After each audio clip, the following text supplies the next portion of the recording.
Hey everybody, you made it to the Jed Set Awareness Up channel where a little awareness goes a long way. My name is Jed Thorpe, licensed therapist. Today we're going to talk about microdosing, what it entails, what the history is, where it's going, what it's good for, what the hazards are. We're going to get all into it, so buckle up. All right, welcome back. Glad you're here. Before we continue, be sure to push the subscribe button, like button, follow button, share button, all the buttons, comment if you like. Let's just get into this whole micro dosing, what it entails. First of all, you're going to have people that say, yeah, I microdose caffeine because I just take real small amounts of it. That's actually not microdosing. Microdosing is when you're trying to get a dose of something, but instead of the full dose, you're just taking a little tiny bit. It's not even perceptible. That's not, or sugar. You know what? Why don't I say that I'm microdosing oxygen because I have a low oxygen level intake or something like that. Let's just not get into this ridiculousness. So that's not microdosing. Microdosing is when you're taking very, very small portions of something to the point where you can't even perceive that you're taking anything. Right now, what people are doing is they're microdosing psychedelics. There's three types, four, of psychedelics. There's the first one is Psilocybin. That's the mushrooms, the magic mushrooms, woo, the Beatles, I don't know. Yeah, so that's the first one, Psilocybin. I'm a little zany right now. It's been a long day. The second one is the synthetic, the man-made substances like acid, LSD, or Molly, MDMA. That's a man-made substance. By the way, not legal. And then the third one is more of a plant-based root source. That's the ayahuasca, that kind of thing. More root source. And this has been around a long time. Oh, I know. Okay. The ketamine, I have to say it, that's also considered a psychedelic, but it doesn't work like the other three psychedelics work. It has a different angle. And for whatever reason, that's the only psychedelic that's legal.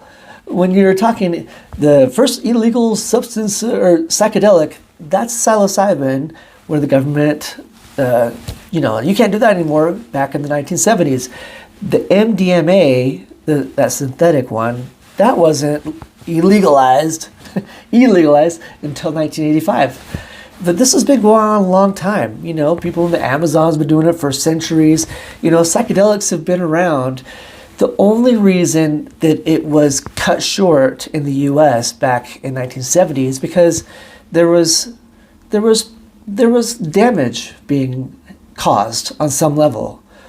And I know I'm not the one that's supposed to say that. No, the government was out to put it down because they didn't understand it. It was taken away from the drug and pharmacy industry. Maybe that had something to do with it, but I think at some level somebody had some kind of psychotic break and they didn't know enough about it, even though a lot of it was being administered and it was being used by, it was about 40,000 people at one point were taking psychedelics.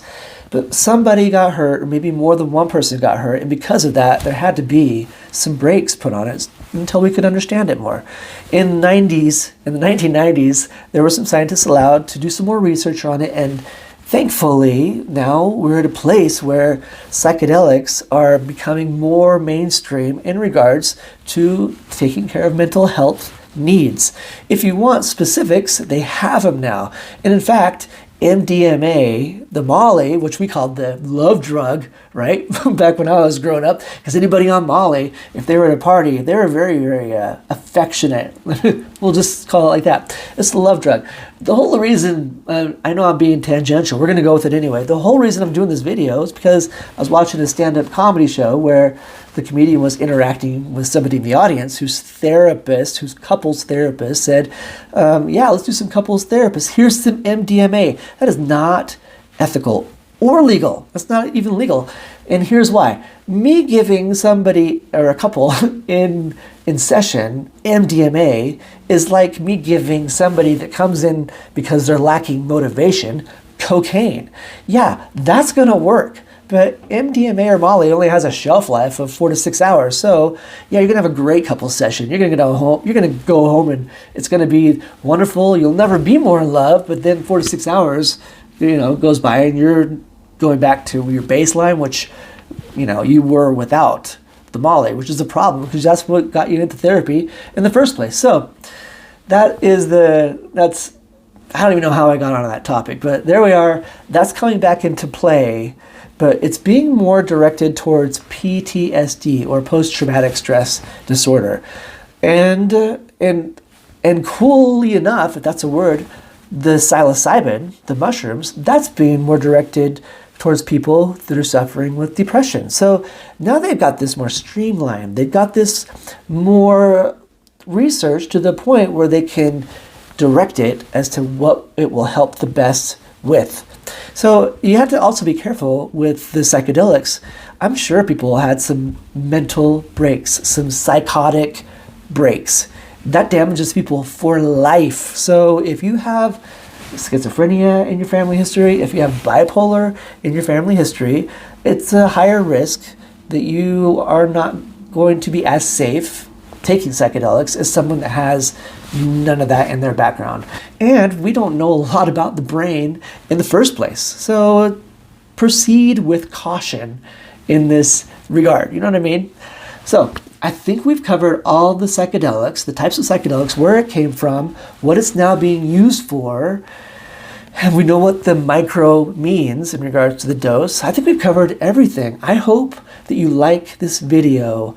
I hope that at some point we'll be able to utilize these psychedelics in a non-illegal way. Double negatives, right?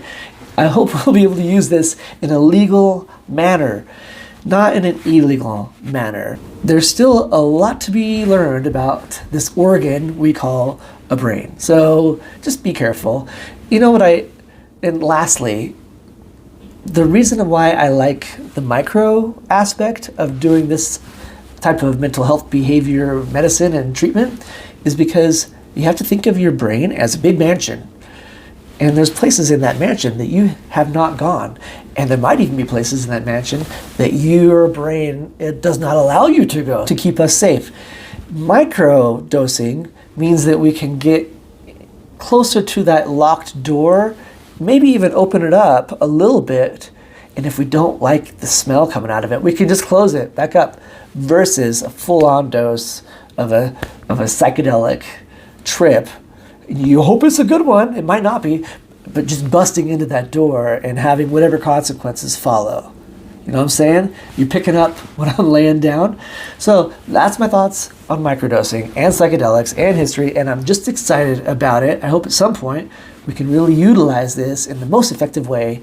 So yeah, that's my stance on it. I hope you learned something. I hope you liked the video. If you want to see the website where there's more information, including a blog on this, go to www.meaningtolive.com. And until next time, awareness up.